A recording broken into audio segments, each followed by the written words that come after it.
Hebreus capítulo 12.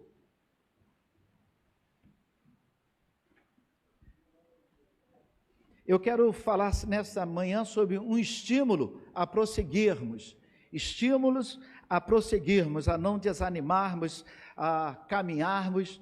Nós não estamos mais no primeiro mês do ano, mas estamos ainda no segundo, e estamos no início desse ano, e dá para estimular você não desanimar a prosseguir. Hebreus capítulo 12, o verso 4, eu quero usar esse texto como pretexto, tá bom? Ou seja, vocês vão ver aonde eu quero chegar, e aí eu vou usar esse texto como um pretexto para minha palavra nesta manhã. Hebreus capítulo 12, diz assim: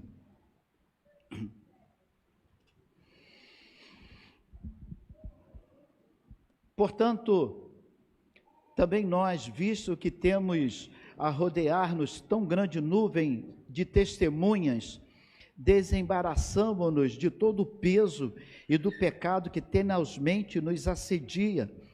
Corramos com perseverança a carreira que nos está proposta, olhando firmemente para o autor e consumador da fé, Jesus Cristo, o qual, em troca de alegria que lhe estava proposto, suportou a cruz, não fazendo caso na sua ignomia, ou seja, na sua vergonha, e está assentado à destra do trono de Deus. Considerai, pois, atentamente aquele que suportou tamanha oposição dos pecadores contra si mesmo, para que não vos fatigueis, desanimando em vossos coração. Agora tem o verso 4 que eu quero que você depois marque na sua Bíblia. Vamos lá. Toda a igreja.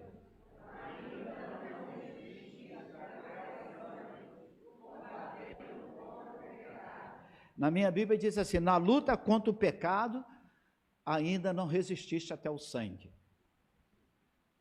Ainda não resististe até o sangue.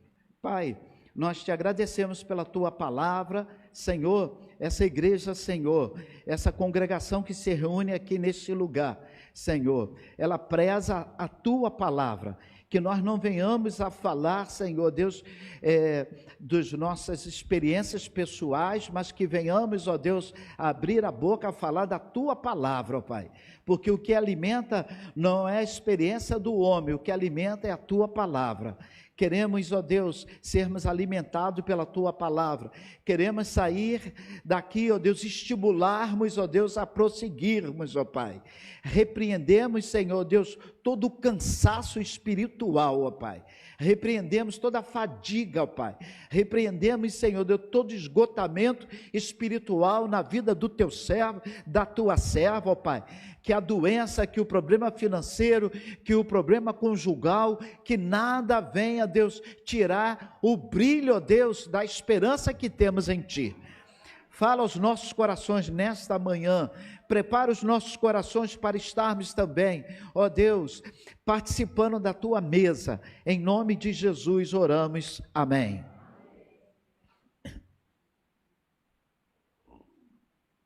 O texto de Hebreus fala de um combate, fala de uma guerra contra o pecado.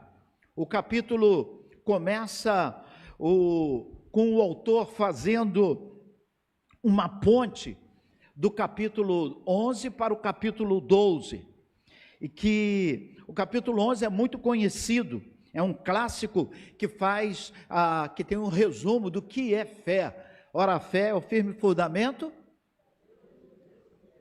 e a prova.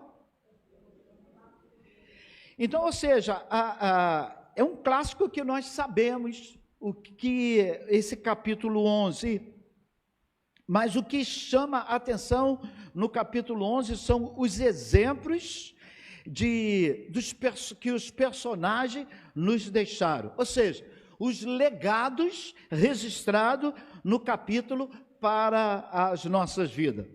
E aí o autor de Hebreus chega ao capítulo 12 e convoca a imitarmos os exemplos que foi colocado no capítulo 11 e também a imitarmos o exemplo de Cristo. O capítulo 12 tem como título: devemos imitar o exemplo de Cristo, que foi perseverante em meio às provações. Então, ou seja, é um estímulo a prosseguirmos. E além disso, ele fala assim, além do exemplo de Cristo, desses exemplos que tem, existe uma grande nuvem de testemunhas da manifestação do poder de Deus através na vida do homem. Então eu quero dizer que é o seguinte: se o pastor Heitor tiver meio barro, meio tijolo, meio cansado, a Bíblia diz que é só ele olhar como Deus agiu na vida de Moisés, na vida de Abraão, na vida de Elias, na vida de Paulo. Então, ou seja, são exemplos que nos ajudam a prosseguirmos. E o autor está falando que nós temos essa ferramenta, se nós cairmos, se nós desanimarmos, e essa ferramenta são mecanismos para que prossigamos e não venhamos a cair. Outro aviso que o capítulo nos mostra em relação nesse desânimo, é o pecado. Ele diz que o pecado, ele tem uma tendência a nos embaraçar. Crianças, às vezes, caem com facilidade e às vezes você vê animais embaraçados em linha de pipa, pombo que enrola a linha, e a gente tenta às vezes tirar animais marinhos sofrendo essa consequência, e às vezes a gente não imagina como que conseguiu dar um nó daquele jeito, que fica difícil de soltar o animal que às vezes está embaraçado. E o autor hebreu, ele diz que o pecado tem essa propriedade, ele quer nos atrapalhar. O objetivo do pecado é atrapalhar. No pecado, diz um pastor que eu gosto muito, ele diz assim: no pecado, você peca e a dor é tua e o prazer é dos demônios. No pecado, você peca, a dor do pecado é tua e o prazer do pecado não está mais contigo, agora está com o inimigo que propiciou, que incentivou a você pecar. O grande problema que nós enfrentamos não são adultérios, não são drogas, porque se alguém me dá uma droga, eu falo assim: não, isso é droga, eu não vou nem mexer. Não são o roubo. Se alguém me fala assim: pastor, tem esse dinheiro aqui, ninguém vai saber, pode ficar tranquilo, que a Antônia não vai saber, pode levar para casa. Então, eu fui criado dessa maneira, eu acredito que mesmo não sendo evangélico, eu não teria essa tendência. Então, eu vejo que o grande problema para muitos não é o roubo, não é o adultério, não é o vício. Às vezes, o que nos derruba são detalhes pequenos. Esses detalhes são suficientes para nos derrubar.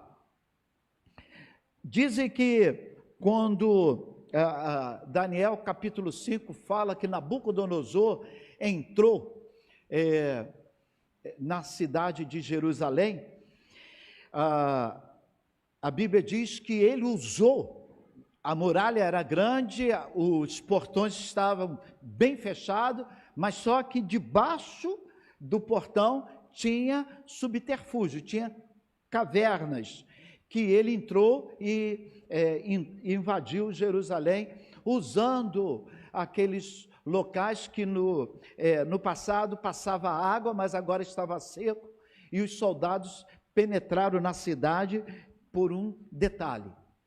Muralha maravilhosa, portões com os ferrolhos, mas por baixo do portão, debaixo do muro, tinha uma passagem subterrânea. Então, o que às vezes vai nos derrubar não são os grandes pecados. Os grandes pecados nós estamos prontos, mas são os detalhes. Os detalhes que nos derrubam. Quando Jesus encontra aquele jovem de qualidade, aquele jovem, ele tira nota 10 em tudo. Em outras versões diz que é o jovem rico.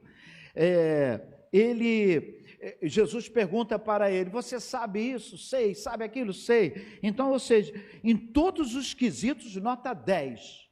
Mas Jesus olha para aquele homem e diz assim: ainda te falta alguma coisa. Avaliado em tudo, mas tinha um detalhe que estava atrapalhando o coração daquele homem. Só tem uma coisa que nos atrapalha, que nos derruba, é o pecado. E nós temos que, como o fio dental passa no dente e tira um detalhe que a escova não conseguiu, e se você não passar esse fio dental, você vai ter um problema sério. Assim também é o pecado. O pecado, nós não podemos ter pecado de estimação. Eu não posso ter pecado guardado no meu guarda-roupa. Eu não posso ter pecado guardado no meu coração. O pecado é uma podridão que precisa ser lançado fora. E o pecado embaraça. O texto diz: portanto, depois dessas ilustrações que foram dadas, portanto, nós que temos sido rodeados de uma grande nuvem de testemunhas. Então, eu já tenho testemunho, eu já vi como aqueles homens caíram, eu sei como Sansão, que teve os olhos perfurados? Sansão, eu já vi, eu troco Sansão e Gideão, eu já vi como o Sansão caiu. Então, eu tenho vários exemplos. Então, ele diz assim: portanto, nós que temos rodeado tão grande nuvem de testemunhas, desembaracemo-nos de todo o peso do pecado. O pecado nos embaraça, o pecado nos maltrata, tira a tua alegria. No pecado você vai ter talvez prazer, ou o diabo tem um prazer, mas certamente a alegria vai ser do diabo. Você não vai ter alegria no pecado. O crente não consegue ter alegria no pecado. Quem vai comemorar a alegria do pecado não é você, não é o crente. Você, ao contrário, vai sofrer com isso. E o texto continua, que existe uma carreira proposta. Então, o que o autor está dizendo assim? Deus tem algo proposto para mim. Deus tem algo proposto para você. O Senhor tem uma carreira proposta. Entenda que o que o Senhor está nos dando não é obrigatório. Ele está te dando uma proposta. Olha, eu tenho uma proposta de uma estrada para você, eu tenho uma proposta de um caminho para você. Então, existe uma carreira proposta. Ele diz assim: se desembaraça de todo o peso do pecado que tenazmente te assedia, corramos com perseverança a carreira que nos está proposta. Então, existe uma carreira proposta. Observe que é uma proposta. Você pode ou não trilhar por esse caminho. Você poderia ou não estar aqui nesta manhã. Você poderia ou não estar participando de uma igreja, vindo aos domingos, participando do culto. A escolha é tua. Você optou, porque existe uma carreira proposta. Porque para combater o pecado que tenazmente está me assediando, está me provocando, está tentando me tirar, me chamar, então eu preciso muito da ajuda da minha igreja. Eu participando da igreja, a igreja vai ser algo que vai me constranger também a não pecar. Eu participando de uma igreja, a igreja vai me incentivar a uma vida santa. Jamais eu estando em um bar, bebendo, cambaleando, se eu encontro a irmã Teresa, eu vou ficar feliz? Não. Eu estou ali naquele local, eu vendo a irmã Teresa, eu vou entrar debaixo da mesa, porque não vai ser uma situação. Então veja bem, como a igreja é boa por isso.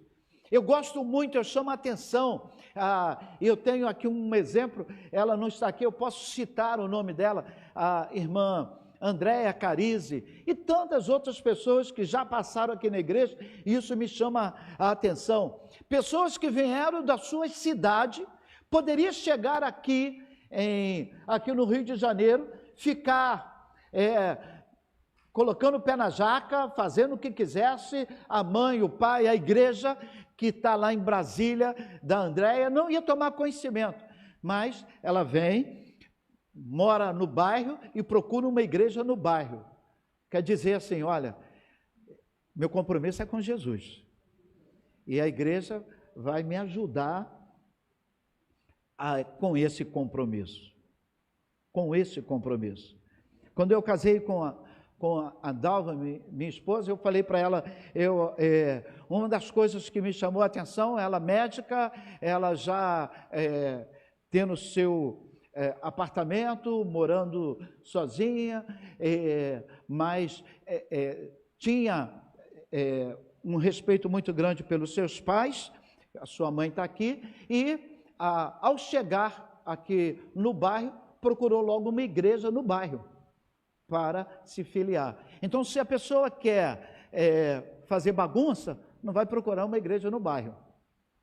Não vai, o objetivo não quer ficar camuflado.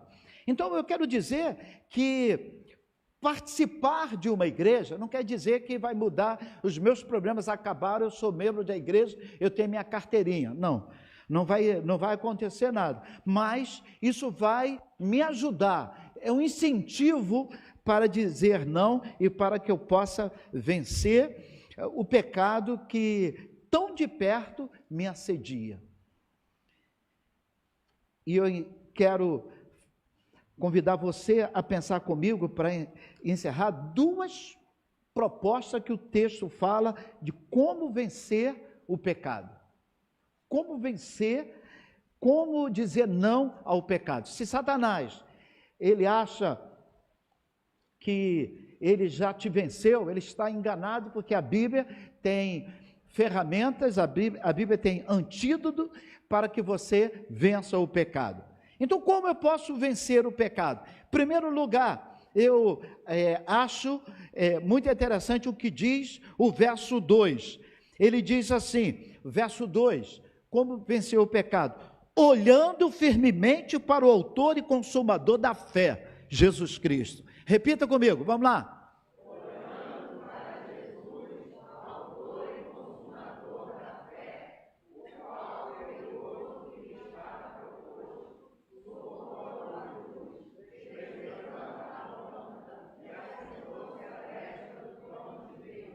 então, ou seja, como eu vou vencer o pecado? Primeiro, eu tenho que olhar para Jesus. Repita comigo, eu preciso olhar para Jesus. Mas Jesus, ele é abstrato, Jesus, ele não é concreto. Jesus está no céu, Jesus é Espírito. Como eu posso olhar para Jesus? Eu posso olhar para Jesus olhando para a sua igreja na terra. Você vai olhar para a igreja, você vai ver muitos erros. Você vai olhar para a igreja, você vai ver muitas coisas erradas. Você vai olhar para a igreja, você vai ver tantas coisas que dá vontade de desistir. Mas você vai olhar para a igreja, você vai ver um povo que luta, um povo que chora, um povo que cai, um povo que levanta. Você vai olhar para a igreja, você vai ver um povo que está pagando preço. Então eu olho para a igreja, eu me motivo. Eu preciso estar nesse grupo também.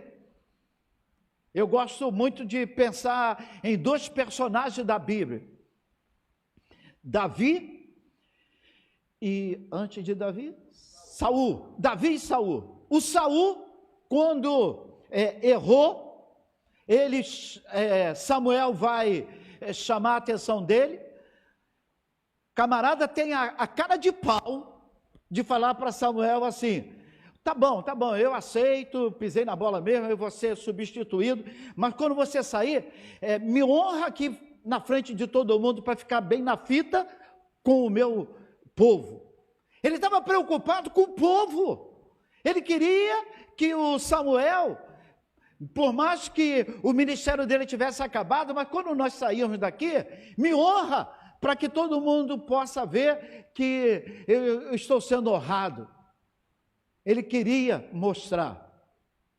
E quando o profeta Natã vai falar com Davi do seu pecado, muito diferente de Saul, quando ele sabe que é ele que pecou, a Bíblia diz, se você ler o Salmo 51, você vai ver o sofrimento desse homem, ele dizendo: contra ti somente pequei. Esse homem chorou, esse homem se humilhou, esse homem pediu perdão. Esse homem não ficou preocupado em ficar bem diante dos outros. Diferente. Os dois foram advertidos do pecado. Um se arrependeu e o outro queria ficar bem na fita. A igreja ainda tem os Natãs, que vai te confrontar com o pecado, porque Natã era profeta e a palavra de Deus é a profecia em nossos corações. Então o texto diz: olhando firmemente para Jesus, não tira os olhos de Jesus. A Bíblia diz que ele não é só o autor, ele começou e ele termina a nossa fé. Então ele diz assim: olhando firmemente para Jesus, o autor e consumador da nossa fé. Ele começa e ele termina. Começa e termina a minha fé. Como é que termina a minha fé? 1 Pedro 1,9 vai dizer.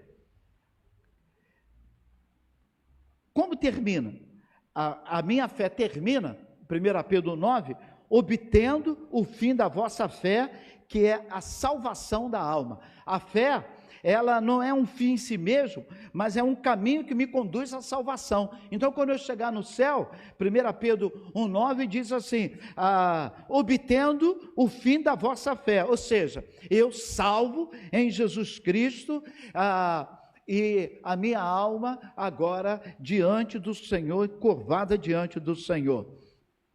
A fé me ajuda nessa condução, é ela que vai me motivar a prosseguir, a continuar na busca da salvação. Marque na sua Bíblia esse texto de 1 Pedro 1,9, para que você possa saber que a fé que você tem, ela tem um objetivo de fazer com que você possa chegar à salvação em Cristo Jesus, através de Jesus Cristo. Então, o objetivo final é da nossa jornada. A fé, irmãos, tem como propósito a nossa salvação, a nossa reconciliação com Deus através de Jesus Cristo. Um processo ativo que nos conduz à comunhão com Deus. A primeira coisa que o pecado faz é me separa de Deus. Eu agora estou longe do Senhor, mas a fé em Jesus, ela me conduz novamente para perto de Deus, pelo poder que há em nome de Jesus. O verso 3 diz assim: considerando, pois, atentamente, aquele que suportou tamanha oposição dos pecadores contra si mesmo, para que não vos fatigueis, desanimando nas vossas almas. Hebreus 12, verso 3. Bom, a Bíblia diz que Jesus, ele suportou o sofrimento para que nós não venhamos a desistir, a desanimar. Lê toda a igreja. Considerei, pois...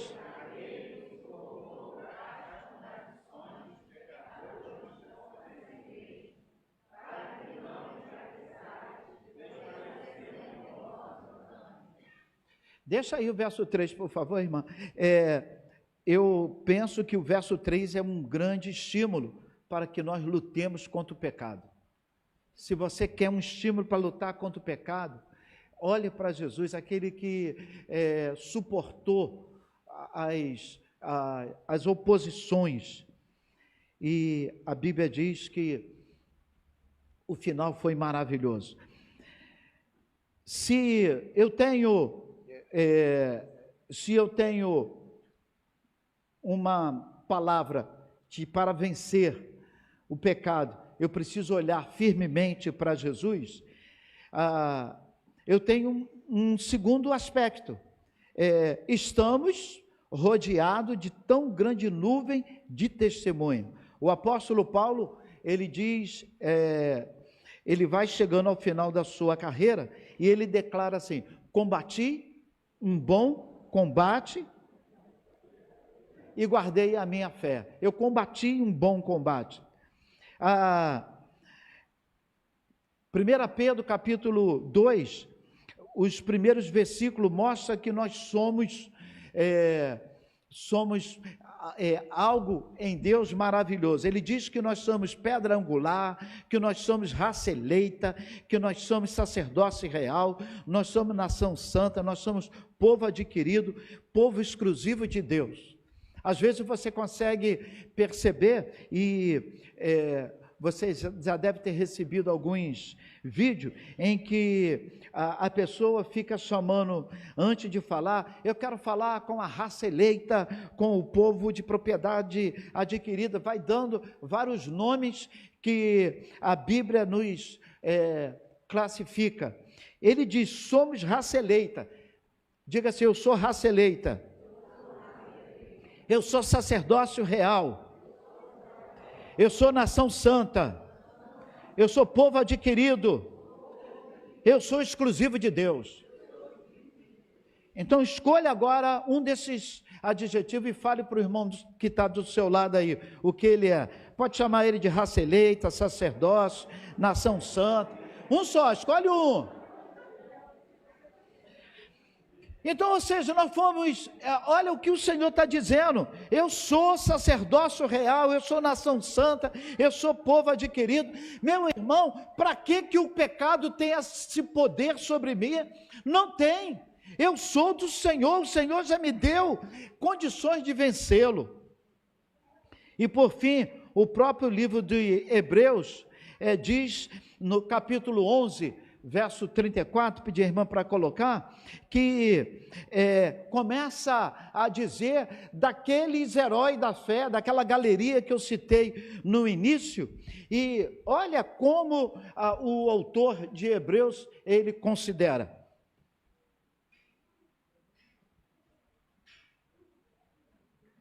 Onze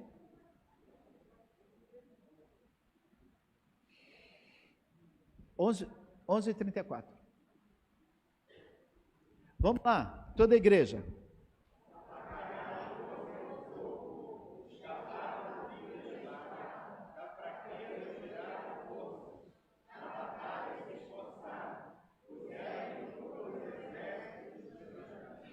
Eu dividi.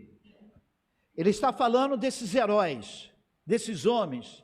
Ele está falando desse povo que um dia esteve aqui na igreja de Laranjeiras e agora já não está mais conosco. Ele está falando do povo batista, do povo presbiteriano, daqueles heróis, aqueles pais da igreja, daqueles servos que sofreram para que o evangelho chegasse até nós. Então ele está falando desses crentes que pagaram e sofreram para que o evangelho chegasse até nós. Ele está falando desses crentes que estão lá na África, pagando o preço porque não querem negar a Cristo. Está falando dessas pessoas que são convocadas a testemunhar de Jesus nas suas faculdades, no seu trabalho. Então ele diz assim, coloca novamente, 34. Ele diz assim: apagaram a força do fogo. Repita comigo. Então, como um crente que estava sendo jogado lá fogueira conseguiu apagar a força do fogo. Como?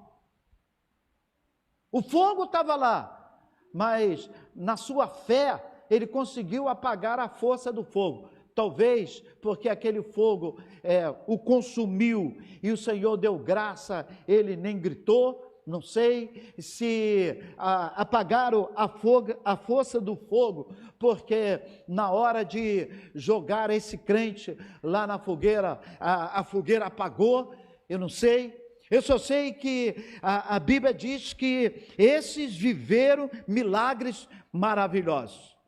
Nem todo mundo tiveram um final trágico. Muitos colocaram exército estranho para correr. Apagaram a força do fogo. Escaparam do fio da espada. Da fraqueza tiraram força. Repita comigo. Toda vez que eu falo da fraqueza tiraram força. Quando quem diz glória a Deus, é porque estava fraquinho, o Senhor está dando força, né, pastora? Então, da fraqueza tiraram força. Sabe o que é dar fraqueza e tirar força? Você hoje tinha tudo para ficar em casa, você veio se arrastando, só Deus para te dar força para você estar aqui. Como eu estou aqui, eu não sei. O Senhor me deu força para chegar aqui. O Senhor me deu força para suportar o ano de 24. Da fraqueza tiraram força para conduzir a família, para manter o trabalho, para conseguir trabalhar em tantos lugares. Da fraqueza tiraram força para suportar tantas afrontas, até mesmo dentro de igreja. Da fraqueza tiraram força. Da fraqueza tiraram força. Na batalha se esforçaram. E ele termina: colocaram para correr, puseram, vamos lá, isso aí é o nosso, eu gosto muito, puseram em fuga, mais uma vez, tudo isso aconteceu, não foi só crente sendo queimado não, teve milagres também, eu não sei que esses crentes, o que eles fizeram, mas o exército estranho viu e saíram correndo. Um exército. Irmão, significa que eles não estiveram no perigo? Não, eles estiveram no perigo. Perigo extremo, mas não desistiram. Significa que eles venceram as batalhas? Às vezes sim, às vezes não. Mas às vezes venceram batalhas impossíveis, porque foram preservados para o Senhor. Eu gostaria de encerrar citando Romanos 15, verso 4, eu quero convidar você, que você leia o último versículo que nós vamos ler, Romanos 15, verso 4, último versículo. Esse versículo está marcado na minha Bíblia, porque diz assim: tudo que foi escrito para o nosso proveito foi escrito. Tudo que foi escrito, de Gênesis a Apocalipse, tudo quanto foi escrito para o nosso ensino foi escrito. Vamos lá?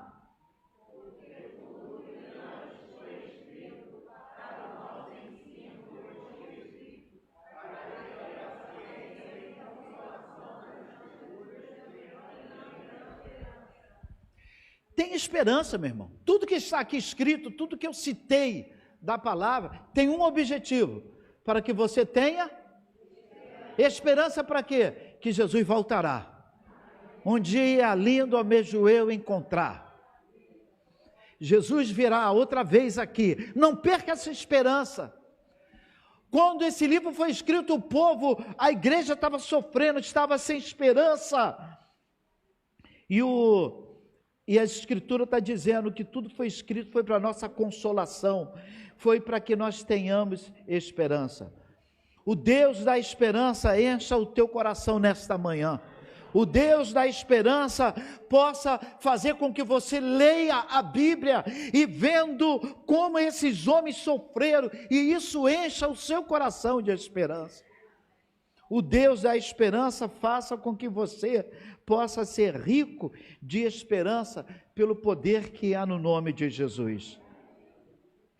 Tem um hino que diz: a minha fé move montanha, a minha fé move o coração de Deus. A nossa fé, o que me motiva, o que nos estimula, é essa fé que nós temos em Cristo Jesus, que é a ponte que vai nos levar até ao encontro com o Senhor.